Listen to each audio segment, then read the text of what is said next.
La santé, un secteur en pleine crise des vocations, et les EHPAD n'échappent pas à la règle. Certains prévoient même la fin de ce système de soins.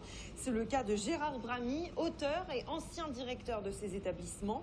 Après 40 ans à la tête d'un EHPAD, il vient de publier un ouvrage dans lequel il dénonce leur fonctionnement. Hélène France et Pierre-Olivier Casabianca l'ont rencontré.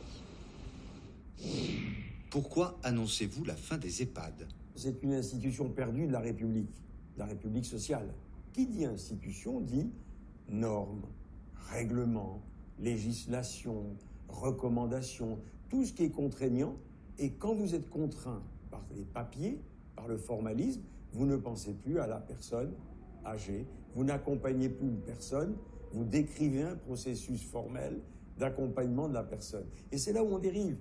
Or, l'EHPAD, par essence, c'est un substitut du domicile. Vivre en EHPAD, est-ce un luxe ? Depuis 20 ans, on crée des établissements privés à but commercial. Pas de questionnement douloureux, sauf qu'ils coûtent à minima 2500, 3000 euros. Or, la retraite des personnes âgées, pour plus de 90% des personnes âgées en France, c'est moins de 1900 euros. Parfois même moins de 1500 euros.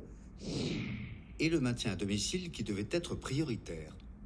Dans un rapport récent, on nous dit on adapte environ 70 000 logements, 80 000 logements par an. Et il paraît qu'il y en aurait 2 millions d'ici ce rapport. 2 millions ?